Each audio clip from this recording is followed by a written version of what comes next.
The one thing that I did want to mention that I forgot was, remember how I advised around using a seam ripper? So another thing that you can do if you are having a hard time removing the waist canvas in the way that I did it is you can use a seam ripper to basically loosen up some of the places, right? So because I had cut during like between these two, these particular pieces of waist canvas were a lot easier to remove because there were less stitches holding them down.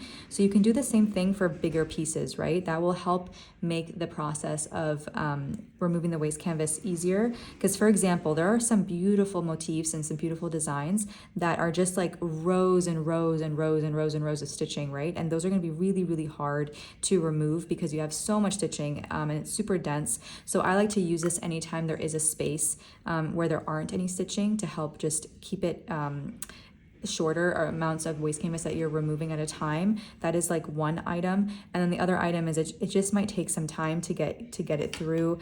I remember there was some parts of my thobe that were really, really difficult to remove the waist canvas, and I had to go in with my needle and like in between some of these stitches and just like tear it out one stitch at a time like this.